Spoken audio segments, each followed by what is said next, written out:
എല്ലാവർക്കും നമസ്കാരം. Astro thoughts by Anitha Raghunath എന്ന എൻ്റെ വീഡിയോ ചാനലിലേക്ക് സ്വാഗതം. 2025 മാർച്ച് 29 ശനി രാശി മാറിയിരിക്കുകയാണ്. ശനി തൻ്റെ രാശിമാറ്റം ശക്തമായി അറിയിച്ചുകൊണ്ട് തന്നെയാണ് ശനി തൻ്റെ ക്ഷേത്രത്തിൽ നിന്നും മൂലക്ഷേത്രത്തിൽ നിന്നും മിത്രക്ഷേത്രത്തിലേക്ക് മാറിയിരിക്കുന്നത് എന്ന് മനസ്സിലാക്കാം. അതായത് കുംഭം രാശിയിൽ നിന്നും മീനം രാശിയിലേക്ക് മാറിയിരിക്കുന്നു.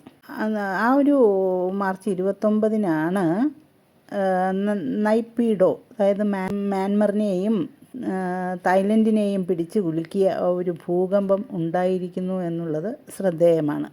ഈ ശനി എന്നുള്ള ആ ഒരു ഗ്രഹം വളരെ ശക്തിയേറിയ ഒരു ഗ്രഹം തന്നെയാണ്.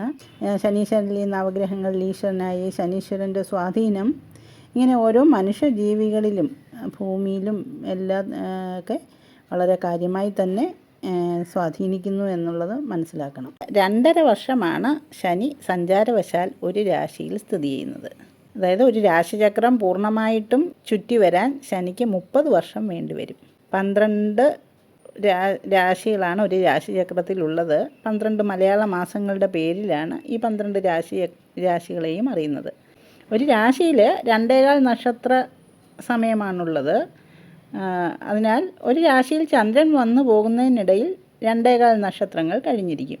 ഇങ്ങനെ ചന്ദ്രൻ വന്ന് നിൽക്കുന്ന ഒരു രാശിക്ക് കൂറെന്ന് പറയുന്നു. ആ രാശിയുടെ പേരുമായി ബന്ധപ്പെടുത്തിയാണ് കൂറിനെ വിളിക്കാറുള്ളത്. അപ്പോൾ ചന്ദ്രൻ ഏത് രാശിയിലാണോ നിൽക്കുന്നത് ആ രാശിക്കാരെ ആ രാശിയുടെ പേര് ചേർത്ത് വിളിക്കുമ്പോൾ ആ രാശി അവരുടെ ജന്മരാശിയായിട്ട് വരും. ശനി നിൽക്കുന്നത് നമ്മൾ ജനിച്ച നക്ഷത്രത്തിൻ്റെ രാശിയിലാണെങ്കിൽ അപ്പോൾ ശനി ചാരവശാൽ നിൽക്കുന്നത് ജന്മശനി എന്ന് പറയും. ഇപ്രകാരം ഒരാൾ ജനിച്ച രാശിയുടെ 4, 7, 10 എന്നീ രാശികളിൽ ശനി നിൽക്കുമ്പോൾ കണ്ടകശനിയാണെന്ന് പറയും. ജന്മരാശിയുടെ 8-ാം രാശിയിൽ നിൽക്കുമ്പോൾ അഷ്ടമശനി എന്ന് പറയും. ജന്മരാശിയുടെ തൊട്ടുപിറകിലുള്ള രാശിയിലും തുടർന്ന് ജന്മരാശിയിലും പിന്നീട് ജന്മരാശിയുടെ തൊട്ടടുത്ത രാശിയിലും സഞ്ചരിക്കുന്ന 7 വർഷക്കാലം 7 അണ്ടൻ ശനി എന്ന പേരിലാണ് അറിയപ്പെടുക. 2025 രാശിമാറ്റത്തിൽ ധനുക്കൂറിൽപ്പെട്ട മൂലം, പൂരാടം, ഉത്രാടം 1-ാം പാദം നക്ഷത്രജാതർക്കാണ് 4-ൽ ശനി വന്നുകൊണ്ടുള്ള കണ്ടകശനി ദോഷം അനുഭവിക്കുന്നത്. ശനി 4-ൽ നിൽക്കുമ്പോൾ ഗൃഹസംബന്ധമായ ദോഷങ്ങൾക്കാണ് മുൻതൂക്കം. അതായത് മാതൃവഴി ബന്ധുക്കൾക്ക് ക്ലേശം, ബന്ധുക്കളുമായിട്ട് വിരോധിക്കേണ്ടി വരിക, സ്ഥാനമാനങ്ങൾ നഷ്ടപ്പെടുക, പേരുദോഷമുണ്ടാകുക, തൻ്റെ ഭാര്യയോടും ധനാദികളോടുമുള്ള വേർപാട്, എല്ലാവരോടും കലഹം ഇവ ഫലമാണ്. വിദ്യാർത്ഥികളാണെങ്കിൽ വിദ്യാഭ്യാസ കാര്യങ്ങളിൽ മന്ദത, പഠിക്കുവാൻ മടി, പഠിച്ചത് മറന്നു പോവുക, പ്രതീക്ഷിച്ച വിജയം ലഭിക്കാതിരിക്കുക, വിദ്യാസംബന്ധമായ പുരോഗതിക്ക് വേണ്ടി ആവശ്യമില്ലാതെയുള്ള അലച്ചിലുണ്ടാകുക, ഇങ്ങനെയൊക്കെയാണ് ദോഷങ്ങൾ വരുവാനുള്ള സാധ്യത. എന്നാൽ തന്നെ ശനിപ്രീതി വരുത്തേണ്ടത് ആവശ്യമാണ്.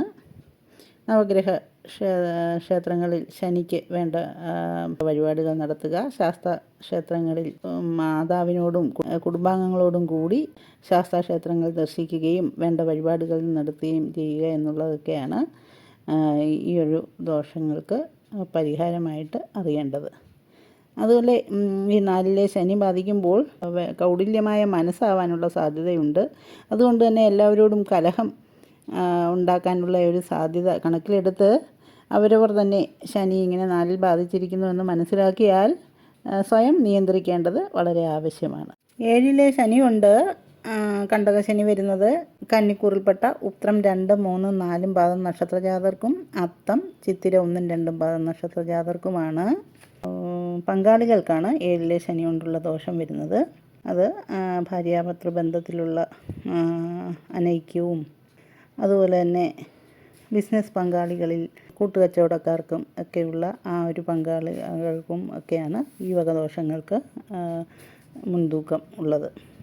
അതുകൊണ്ട് തന്നെ സ്ത്രീകൾ മുഖേനയുള്ള കുടുംബകലഹങ്ങളും ഭാര്യയോടും ബന്ധുക്കളോടുമൊക്കെ പിണങ്ങി പോകേണ്ടി വരികയും അതുകൊണ്ടൊക്കെ മനസ്സമാധാനം നഷ്ടപ്പെടുകയും 7-ലെ ശനി കൊണ്ടുള്ള ദോഷഫലങ്ങൾ എന്ന് മനസ്സിലാക്കണം. ഇവരും ഇങ്ങനെ പങ്കാളികളും ഒത്ത് ശാസ്താക്ഷേത്രങ്ങളിൽ ദർശനം നടത്തുകയും ശനിയാഴ്ചകളിൽ കൂടാതെ ശിവപാർവതി ക്ഷേത്രത്തിൽ ഐക്യമത്യ സൂക്ത പുഷ്പാർച്ചന നടത്തുകയും ഭാര്യാഭർത്താക്കന്മാർ ഒരുമിച്ച് ശിവക്ഷേത്രങ്ങളിൽ ദർശനം നടത്തുകയും ഒക്കെ ചെയ്യുന്നത് അവരുടെ ദാമ്പത്യ അനൈക്യത്തിന് എന്തെങ്കിലും സാധ്യതയുണ്ടെങ്കിൽ അത് പരിഹരിക്കുന്നതിന് ഉതകും.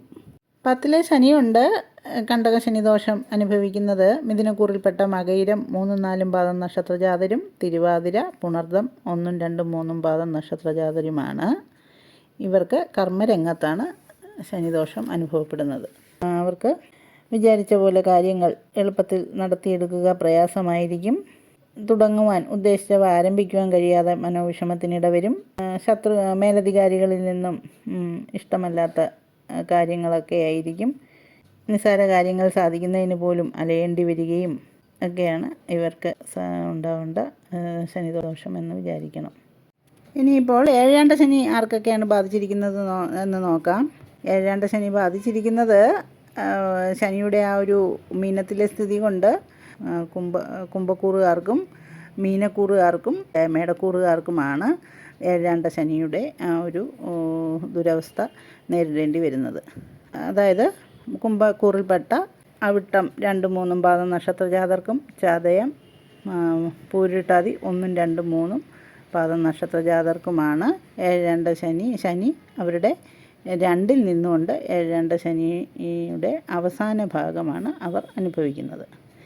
ഇതുവരെ ഒരു 5 വർഷക്കാലം അവർ ഏഴാണ്ട ശനിയുടെ പിടിയിൽ തന്നെ ആയിരുന്നു. ഇനി ഒരു 2.5 വർഷക്കാലം കൂടി ഇവർക്ക് ഇങ്ങനെയുള്ളൊരു ദോഷകാലമാണ്. അവർക്ക് 2-ലെ സ്ഥിതി കൊണ്ട് തന്നെ ഇവർക്ക് അവരുടെ ധനത്തിനും സ്വത്തിനുമൊക്കെയാണ് ഒരു നാശം ഉണ്ടാവുക എന്ന് വേണം പറയുവാൻ. ധനസംബന്ധമായ കാര്യങ്ങളിൽ അവർ വളരെ സൂക്ഷിച്ച് പ്രവർത്തിക്കേണ്ടിയിരിക്കുന്നു. സാമ്പത്തിക ബാധ്യതകളൊന്നും വരാതെ അവർ സൂക്ഷിക്കേണ്ടത് അത്യാവശ്യമാണ്. ചെയ്യുന്ന പ്രവൃത്തികളൊക്കെ സന്തോഷത്തോടും ഉത്സാഹത്തോടുമൊക്കെ ചെയ്യാൻ കഴിയാത്ത ഒരവസ്ഥ ഇവർക്ക് ഉണ്ടായെന്നിരിക്കും. ധനത്തിനും സ്വത്തിനുമൊക്കെ നാശമുണ്ടാവാനുള്ളൊരു സാധ്യത പറയേണ്ടിയിരിക്കുന്നു. അതുപോലെ അവരുടെ ശരീരശോഭയ്ക്കും ഒക്കെ ഒരു കുറവും മാനസിക ആസക്തിക്കൊരു കുറവ് ഇങ്ങനെയൊക്കെയാണ് ആചാര്യം പറഞ്ഞിരിക്കുന്നത്. അപ്പോൾ ഇക്കൂട്ടർ ശനീശ്വര പ്രീതി നടത്തേണ്ടത് ആവശ്യമാകുന്നു. പിന്നെ ഇനി അടുത്തത് മീനക്കൂറിൽപ്പെട്ട പൂരിട്ടാതി 4-ാം പാദം ഉത്രട്ടാതി രേവതി നക്ഷത്ര ജാതകർക്കാണ് അവരുടെ ജന്മത്തിലെ ശനിയുണ്ടുള്ള ദോഷവും അനുഭവിക്കേണ്ടി വരുന്നത്. വിഷഭയം ബന്ധുക്കളുമായിട്ട് വിരോധിക്കേണ്ടി വരിക, താമസിക്കുന്ന ഭവനവും സ്ഥാപനം ഇവയ്ക്കൊക്കെ ഒരു അഗ്നി ഭയം നേരിടും. ഭവനം വിട്ട് മാറേണ്ടി വരികയും താമസിക്കുന്ന ഭവനം വിറ്റ് ദൂരെ എവിടെയെങ്കിലും പോയി താമസിക്കുവാൻ ഇടവരികയും പുത്രന്മാരോടും സ്വജനങ്ങളോടും പിണങ്ങി പിരിയേണ്ടി വരികയും നാടും വിട്ടും വീടും വിട്ട് ഒളിച്ചു പോകേണ്ടി വരിക, പല പ്രവൃത്തികളിലും ഏർപ്പെട്ട് ഉള്ള ധനം നഷ്ടപ്പെടുത്തുക, ഇവയുമൊക്കെയാണ് ഇവർക്ക് ഒരു ഫലം പറഞ്ഞിരിക്കുന്നത്. അപ്പോൾ ഇവരും ശനീശ്വര പ്രീതി ആവശ്യം നടത്തിക്കൊള്ളണം. പിന്നെ ഏഴാണ്ട ശനി പുതുതായിട്ട് ബാധിച്ചിരിക്കുന്നത് മേടക്കൂറിൽപ്പെട്ട അശ്വതി ഭരണി കാർത്തിക 1-ാം പാദം നക്ഷത്ര ജാതർക്കാണ്. ഇവരുടെ 12-ലാണ് ഇപ്പോൾ ശനി സഞ്ചരിക്കുന്നത്. ഈ 12-ലെ ശനി ഈ പതനവും വ്യയവുമൊക്കെയാണ് പറയുന്നത്. അവർക്ക് പല രീതിയിലും ധനത്തിനും സ്വത്തിനുമൊക്കെ നാശമുണ്ടാവുകയും മനസ്സുഖം കുറയാനൊക്കെ ഉള്ളൊരു സാധ്യതയാണ് അവർക്കും നേരിടേണ്ടി വരുന്നത്. കാൽമുട്ടിന് കീഴെ കണങ്കാൽ വരെയുള്ള ഭാഗങ്ങളിൽ വാദസംബന്ധമായോ അല്ലാതെയോ ഒക്കെ പലവിധ രോഗങ്ങൾ പിടിപെടാനുള്ളൊരു സാധ്യതയും ഇവർ സൂക്ഷിക്കണം. അപ്പോൾ ഇവർ ശനീശ്വര പ്രീതി നടത്തേണ്ടത് ആവശ്യമാണ്. ചിങ്ങക്കൂറിൽപ്പെട്ട മകം പൂരം ഉത്രം 1-ാം പാദം നക്ഷത്രജാതരാണ് അഷ്ടമശനി കൊണ്ടുള്ള ദോഷം അനുഭവിക്കേണ്ടി വരുന്നത്. അഷ്ടമശനി ദോഷം കൊണ്ട് ദീന സ്വഭാവവും സ്വന്തം ജനങ്ങളുമായിട്ടുള്ള ഒരു വേർപാടുമൊക്കെയാണ് ആചാര്യം പറഞ്ഞിരിക്കുന്നത്. അഷ്ടമശനി ദോഷം സ്ത്രീകൾക്ക് കൂടുതൽ വിനാശകരമായി ഭവിക്കാൻ സാധ്യതയുണ്ട്. അതായത് ഈ സമയത്ത് വിവാഹിതരാകുന്നവർക്ക് പലവിധത്തിലുള്ള കഷ്ടപ്പാടും ദാമ്പത്യ ദുരിതങ്ങളും പിണക്കവും പിണങ്ങിപ്പോകലും ഒക്കെ ഉണ്ടാവാതെ സൂക്ഷിക്കേണ്ടിയിരിക്കുന്നു. അതുകൊണ്ട് തന്നെ ഇവർ ഈ അഷ്ടമശനി ദോഷം അനുഭവിക്കുന്ന ജാതർക്ക് അവരുടെ പ്രേമബന്ധങ്ങളൊക്കെ ഉണ്ടെങ്കിൽ അവർക്ക് ആ ഒരു പ്രേമബന്ധമൊക്കെ തകിടം മറിയാനുള്ളൊരു സാധ്യതയുമൊക്കെ മനസ്സിലാക്കണം. അതുകൊണ്ട് തന്നെ ഇവർ ഈ അഷ്ടമശനി ദോഷം ബാധിച്ചവർ നിർബന്ധമായിട്ടും അവർ ശിവക്ഷേത്രങ്ങളിൽ ദർശനം നടത്തി അവരുടെ ആരോഗ്യം സംരക്ഷിക്കുകയും അതിനോടൊപ്പം തന്നെ ദമ്പതികളാണെങ്കിൽ ഐക്യമത്യ സൂക്ത പുഷ്പാഞ്ജലിയൊക്കെ നടത്തി അവരുടെ ദോഷത്തിന് കാഠിന്യം കുറയ്ക്കേണ്ടിയിരിക്കുന്നു. നക്ഷത്ര ദശപ്രകാരം നമുക്ക് ഭവിക്കുന്ന 19 വർഷം നീണ്ടു നിൽക്കുന്ന ശനിദശയും ഈ നേരത്തെ പറഞ്ഞ ശനി ശനിയുടെ ആ ചാരവശാലുള്ള ആ ഒരു സഞ്ചാരപഥവുമായിട്ട് യാതൊരു ബന്ധവുമില്ല.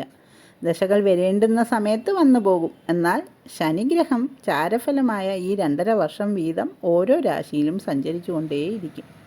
ഇങ്ങനെ വരുന്ന ശനിദശയാണ് ജന്മശനി, കണ്ടകശനി, അഷ്ടമശനി, ഏഴാണ്ടൻ ശനി എന്നൊക്കെ പറയുന്നത്. മുൻജന്മത്തിലെ കർമ്മത്തിന് അധിപതിയാണ് ശനി എന്ന് വേണം മനസ്സിലാക്കേണ്ടത്. കർമ്മഫലങ്ങൾ അനുഭവിച്ച് തന്നെ തീരണം. മുൻജന്മ കർമ്മഫലങ്ങളാണ് പ്രാരാബ്ധമായിട്ട് ഈ ജന്മത്തിൽ വരുന്നത്. അത് കാരണമാണ് പലരും കഷ്ടകാലം വരുമ്പോൾ ശനീശ്വരൻ്റെ മേൽ കുറ്റം ചുമത്തുന്നതും. എല്ലാ ഗ്രഹങ്ങളും നന്മയും തിന്മയും പ്രദാനം ചെയ്യുന്നുണ്ട്.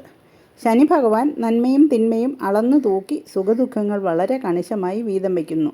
അതായത് 2.5 വർഷം ഒരു രാശിയിൽ നിന്നുകൊണ്ട് ഈ ഒരു ഫലം കിട്ടുന്നത് കൊണ്ട് ഈ ശനീശ്വരൻ്റെ ഫലം വളരെ വ്യക്തമായിട്ട് മനുഷ്യനെ ബാധിക്കുന്നു എന്നുള്ളതാണ് അറിയേണ്ടത്. സൗഭാഗ്യങ്ങൾ നൽകുന്നതിൽ ശുക്രനോളം തന്നെ സന്മനസ് ശനിക്കുമുണ്ട്. ശനി തരുന്ന സൗഭാഗ്യങ്ങൾ ശനി തിരിച്ചെടുക്കാറില്ല എന്നും അറിയണം. പക്ഷേ കണക്കിൻ്റെ കാര്യത്തിൽ കടുകെട്ടിയാണ് ശനി. അളവ് തൂക്കത്തിൻ്റെ കാര്യത്തിൽ ഇത്ര ശ്രദ്ധാലുവായതിനാലാണ് തുലാസിനെ കുറിക്കുന്ന തുലാം രാശിയിൽ ശനി ഉച്ചസ്ഥനാകുന്നത്. അതായത് മുഖം നോക്കാതെ ന്യായം നോക്കി വിധി പറയുന്നതിൽ ശനിയോളം സത്യസന്ധനായ ന്യായാധിപതി വേറെയില്ല തന്നെ. അപ്പോൾ ഈ ശനീശ്വരൻ്റെ ആ ഒരു ദോഷം അനുഭവിക്കാതെ വരണമെങ്കിൽ നാം മനസ്സിലാക്കേണ്ടത് സത്കർമ്മങ്ങൾ ചെയ്യുക എന്നുള്ളതാണ്. സത്കർമ്മങ്ങൾ ചെയ്യുന്ന വ്യക്തിയെ ശനി ഒരു തരത്തിലും ബാധിക്കുകയില്ല എന്നറിയണം. അന്യൻ്റെ മുതലിൽ കണ്ണുവയ്ക്കാതെ, അന്യൻ്റെ അധ്വാനത്തിൽ കൈയിടാതെ, സഹജീവികളോട് കരുണയും കാരുണ്യവും കാണിച്ച് അവർക്കും ജീവിക്കുവാനുള്ള ഭൂമിയിലെ അവസരം നിഷേധിക്കാതെ അവരോട് സഹാനുഭൂതിയോടെ ജീവിക്കുകയാണെങ്കിൽ ശനീശ്വരൻ യാതൊരു ദോഷങ്ങളും മനുഷ്യനെ ചെലുത്തുകയില്ല എന്ന് മനസ്സിലാക്കണം. ഒരാളിൻ്റെ ജനന സമയത്ത് ശനി ചാരവശാൽ ഉച്ചസ്ഥാനത്തോ ബലമുള്ള രാശിയിലോ ആയിരുന്നാൽ അയാൾക്ക് വളരെ വിശിഷ്ടമായ അനുഭവങ്ങളും യോഗങ്ങളും ജീവിതകാലത്തിൽ അനുഭവപ്പെടും. അവർക്ക് ശനിയുടെ ചാരവശാലുള്ള ദോഷങ്ങൾ വളരെ സാരമായി ഒന്നും ബാധിക്കയില്ല എന്നും അറിയണം. ചുരുക്കത്തിൽ ശനി ചാരവശാൽ ദോഷ സ്വഭാവങ്ങളിൽ നിൽക്കുമ്പോൾ പ്രധാനമായിട്ടും സംയമനത്തോടുള്ള ഒരു ജീവിത രീതിക്കാണ് പ്രാധാന്യം നൽകേണ്ടത്. കാലത്ത് ശാന്തത, സമാധാനം എന്നിവ ജീവിതത്തിൻ്റെയും പ്രവർത്തനങ്ങളുടെയും ഭാഗമാക്കണം. അമിത വേഗത, ധൃതി എന്നിവ ഏത് കാര്യങ്ങൾക്കും ഒഴിവാക്കണം. അപകട സാധ്യതയുള്ള എല്ലാ പ്രവർത്തനങ്ങളിൽ നിന്നും വിട്ടുനിൽക്കണം.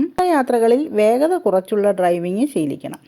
മറ്റുള്ളവരുമായി, പ്രത്യേകിച്ച് പ്രായമേറിയവരുമായി ഇടപെടുന്നത് മൂലം കലഹം, അപ്രിയം എന്നിവയുണ്ടാവാതിരിക്കാൻ ശ്രദ്ധിക്കണം. നിത്യജീവിതത്തിൽ അടുക്കും ചിട്ടയും പുലർത്തുക. യാതൊന്നിനോടും അമിതമായ ആസക്തിയും ആഗ്രഹങ്ങളും വെച്ച് പുലർത്താതിരിക്കുക. തണുത്തതും ശീതഗുണമുള്ളതുമായ ഭക്ഷണപദാർത്ഥങ്ങൾ കഴിയുന്നത്ര കുറച്ചുപയോഗിക്കുക. പ്രകൃതിയുമായി ഇണങ്ങി ജീവിക്കുക. കൃഷികാര്യങ്ങളിൽ ബന്ധപ്പെടുക എന്നിവ അഭികാമ്യമാണ്. പിതൃകർമ്മങ്ങൾ വിധിപ്രകാരം അനുഷ്ഠിക്കുന്നത് ശനിദോഷ തീവ്രത കുറയ്ക്കുന്നതിന് സഹായിക്കുന്നു. അഗതികൾക്കും ഭൃത്യന്മാർക്കും യഥാശക്തി അന്നദാനം, വസ്ത്രദാനം തുടങ്ങിയവ നടത്തുന്നത് നന്നായിരിക്കും. എത്രയൊക്കെ പരിഹാരകർമ്മങ്ങൾ അനുഷ്ഠിച്ചാലും ശനിപ്പിഴാകാലം അല്പമെങ്കിലും ക്ലേശങ്ങൾ ഏവർക്കും ഉണ്ടാകും. അത് മനസ്സിലാക്കി പ്രശ്നങ്ങളെ സമചിത്തതയോടെ നേരിടാൻ മനസ്സിനെ പരുവപ്പെടുത്തിയെടുക്കുകയാണ് പ്രധാനമായിട്ടും വേണ്ടത്. അതിന് പൂർണ്ണമായ ഈശ്വരവിശ്വാസവും ജപം തുടങ്ങിയ അനുഷ്ഠാനങ്ങളും സഹായിക്കുന്നു. ദുരിതകാലത്തെ ക്ഷമയോടും ശുഭാപ്തി വിശ്വാസത്തോടും നേരിടുക. മനോശുദ്ധിയും നന്മയും പുലർത്തുക. താമസികമായി ശനി നൽകുന്ന ദോഷങ്ങളെ പ്രതിരോധിക്കാൻ സ്വാത്വികമായ ജീവിത രീതി അനുവർത്തിക്കുക. സജ്ജനങ്ങളുമായി സമ്പർക്കവും നീചജനങ്ങളിൽ നിന്ന് അകന്നു നിൽക്കലും ഇക്കാലത്ത് വളരെ പ്രയോജനം ചെയ്യുന്നു. ശനിദോഷം ബാധിക്കുന്ന ക്രിസ്തീയ സഹോദരങ്ങൾ അവരുടെ ദോഷപരിഹാരത്തിന് വേണ്ടി വിശുദ്ധ ഗീവർഗീസ് പുണ്യാളനെയും വിശുദ്ധ സെബാസ്റ്റിനോസിനെയും ആശ്രയിക്കുവാനാണ് ഗുരുനാഥന്മാർ ഉപദേശിച്ചിട്ടുള്ളത്. ശനിപ്പിഴ ബാധിക്കുന്നവർ എല്ലാ ശനിയാഴ്ചയും ഒരു മെഴുകുതിരി തലക്കുഴിഞ്ഞ് ഗീവർഗീസ് പുണ്യാളൻ്റെയോ വിശുദ്ധ സെബാസ്റ്റിനോസിൻ്റെയോ തിരുരൂപത്തിന് മുമ്പിൽ കത്തിച്ച് വെച്ച് സന്ധ്യാസമയങ്ങളിൽ മുട്ടുകുത്തി ആ മെഴുകുതിരി ഉരുകി തീരുന്നതുവരെ മനസ്സുരുകി പ്രാർത്ഥിക്കുകയാണെങ്കിൽ ശനിദോഷത്തിന് പരിഹാരമാകും എന്നറിയണം. അതുപോലെ സെബാസ്റ്റ്യൻ ഫ്ലവർ എന്ന പേരിൽ അറിയപ്പെടുന്ന ചെടിയുടെ ഇല കൊണ്ട് മാല കെട്ടി വിശുദ്ധ സെബാസ്റ്റിനോസിനെ ചിത്രത്തിൽ ചാർത്തുന്നതും മധ്യസ്ഥന്മാർ മുഖേന പ്രാർത്ഥിക്കുന്നതും ഈശ്വരകാരുണ്യം നേടുവാൻ സഹായകമാണ്. ഇനി ശനിദോഷം ബാധിക്കുന്ന മുസ്ലിം സഹോദരങ്ങൾ അവരുടെ ജുമാഅത്ത് നിസ്കാരം ഒരു കാരണവശാലും മുടക്കരുത്. വെള്ളിയാഴ്ച തോറുമുള്ള ജുമാ നിസ്കാരം വളരെയധികം ഭക്തി മുക്തിദായകമാണ്. ഇവർ വെള്ളിയാഴ്ച ദിവസങ്ങളിൽ ജുമാ നിസ്കാരത്തിന് ശേഷം ചന്ദ്രക്കലയും നക്ഷത്രവും തുന്നി ചേർത്ത പച്ചക്കൊടി തലയ്ക്കൊഴിഞ്ഞ് വിശുദ്ധ ഔലിയാക്കളുടെ ജാറങ്ങളുള്ള പള്ളികളിൽ സമർപ്പിക്കുന്നതും ദോഷപരിഹാരത്തിന് ഉതകും. ശനിദോഷം ബാധിക്കുന്ന ഈ മുസ്ലിം സ്ത്രീകൾക്കും ഇങ്ങനെ നിസ്കാരങ്ങൾ പൂർണ്ണമായും എടുത്ത് സൗഖ്യം നേടാവുന്നതാണ്. വെള്ളിയാഴ്ച ജുമായ്ക്ക് ശേഷം യത്തീമുകളുടെ ഇടയിലിരുന്ന് ആഹാരം കഴിക്കുന്നത് ശനിദോഷ നിവാരണത്തിന് ഏറ്റവും ഉത്തമമാണ്. വീഡിയോ എല്ലാവർക്കും ഉപകാരപ്പെടുമെന്ന് വിശ്വസിക്കുന്നു. ഉപകാരപ്പെടുമെങ്കിൽ ലൈക്ക് ചെയ്യുകയും ഷെയർ ചെയ്യുകയും സബ്സ്ക്രൈബ് ചെയ്യുകയും ചെയ്യണേ. നന്ദി, നമസ്കാരം.